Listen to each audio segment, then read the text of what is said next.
everyone. Welcome to Inside Research Analytics Weekly Market Report. ഈ ഒരാഴ്ചയിലെ market report പ്രകാരം 2026 ജാനുവരി 5 മുതൽ 9 വരെയുള്ള സ്റ്റോക്ക് മാർക്കറ്റിലെ ന്യൂസ് ആണ് നമ്മൾ ഇന്നിവിടെ ഡിസ്കസ് ചെയ്യാൻ പോകുന്നത്.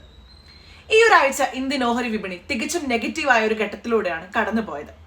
ആഴ്ചയിലെ 5 ട്രേഡിംഗ് സെക്ഷനുകളും നഷ്ടത്തിലാണ് ക്ലോസ് ചെയ്തിട്ടുള്ളത്. ഇത് നിക്ഷേപകരിൽ ശക്തമായ ആശങ്ക സൃഷ്ടിച്ചിട്ടുമുണ്ട്. ആഗോളതലത്തിലെ രാഷ്ട്രീയ സംഘർഷങ്ങൾ, പ്രത്യേകിച്ച് അമേരിക്ക വെനസ്വേല സംഘർഷം, കൂടാതെ അമേരിക്കൻ ടാരിഫ് ഭീഷണികൾ വിപണിയുടെ സെന്റിമെന്റ് പൂർണ്ണമായും ദുർബലമാക്കിയിട്ടുണ്ട്.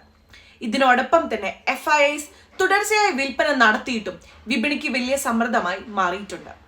Q3 ഫലങ്ങൾ ചില മേഖലയിൽ പോസിറ്റീവ് ആയിരുന്നുവെങ്കിലും ശക്തമായ ഒരു ദിശ നൽകാൻ കഴിയാതെ വന്നതിനാൽ നിക്ഷേപകരെ കൂടുതൽ ജാഗ്രതയിലേക്ക് അത് നയിച്ചിട്ടുമുണ്ട്. ഇതിന്റെ ഫലമായി വിപണിയിൽ വ്യാപക വിൽപ്പനയും ആഴ്ച മുഴുവൻ നീണ്ട നഷ്ടങ്ങളും രേഖപ്പെടുത്തി. ആഴ്ചയുടെ അവസാനത്തിൽ പ്രധാന ഇൻഡെക്സുകൾ എല്ലാം തന്നെ കനത്ത ഇടിവോടെയാണ് ക്ലോസ് ചെയ്തിട്ടുള്ളത്. സെൻസസ് 2.55% ഇടിഞ്ഞ് 83,576 ക്ലോസ് ചെയ്തത്. നിഫ്റ്റി 50 2.45% ആണ് ഇടിവ് രേഖപ്പെടുത്തിയത്. ഇത് അടുത്ത കാലത്തെ ഏറ്റവും ദുർബലമായ ആഴ്ചകളിലൊന്നായിട്ടാണ് മാറിയിരിക്കുന്നത്. ബ്രോഡർ മാർക്കറ്റിലും വിൽപ്പന ശക്തമായിരുന്നു.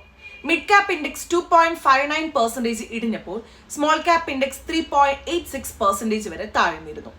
സ്മോൾ ക്യാപ് ഓഹരികളിലെ ഈ ഒരു വലിയ ഇടിവ് നിക്ഷേപകരിൽ റിസ്ക് എടുക്കാൻ തയ്യാറില്ലാത്തതിന്റെ വ്യക്തമായ സൂചനയാണ്. ആഴ്ചയുടെ തുടക്കത്തിൽ തന്നെ വിപണി നെഗറ്റീവ് ടോണിലായിരുന്നു ഉണ്ടായിരുന്നത്. തിങ്കളാഴ്ച സെൻസസ് 322 പോയിന്റ് ഇടിവ് രേഖപ്പെടുത്തി. നിഫ്റ്റിയും നഷ്ടത്തിൽ തന്നെയാണ് ക്ലോസ് ചെയ്തിട്ടുണ്ടായിരുന്നത്. ചൊവ്വാഴ്ചയും വിൽപ്പന തുടർന്നു.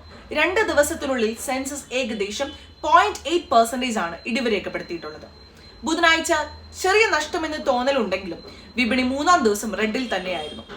വ്യാഴാഴ്ച 780 പോയിന്റിന്റെ വലിയ തകർച്ച വിപണിയിലെ ഭീതിയെ കൂടുതൽ വർദ്ധിപ്പിച്ചിട്ടുമുണ്ട്. വെള്ളിയാഴ്ച വിൽപ്പന തുടർന്നതോടെ സെൻസെക്സ് തുടർച്ചയായ 5-ാം ദിവസവും നഷ്ടത്തിൽ തന്നെ ക്ലോസ് ചെയ്തു. 5 ദിവസത്തിനുള്ളിൽ സെൻസസ് 2.54%, നിഫ്റ്റി 2.45% ഇടിഞ്ഞത് വിപണിയിലെ കൺട്രോൾ എത്ര ശക്തമാണെന്നാണ് വ്യക്തമാക്കുന്നത്. ആഴ്ചയിലെ ഏറ്റവും വലിയ നെഗറ്റീവ് ട്രിഗറുകളിൽ ഒന്നായിരുന്നു അമേരിക്കയുടെ വെനസ്വേലയിലേക്കുള്ള സൈനിക ഇടപെടൽ. ഈ ഒരു ഓപ്പറേഷനിൽ വെനസ്വേലൻ പ്രസിഡന്റ് നിക്കോളാസും അദ്ദേഹത്തിന്റെ ഭാര്യ അറസ്റ്റ് ചെയ്യപ്പെടുമെന്നും ന്യൂയോർക്കിൽ മയക്കുമരുന്ന് കേസുകൾക്ക് നേരിടുമെന്നും റിപ്പോർട്ടുകളുണ്ട്.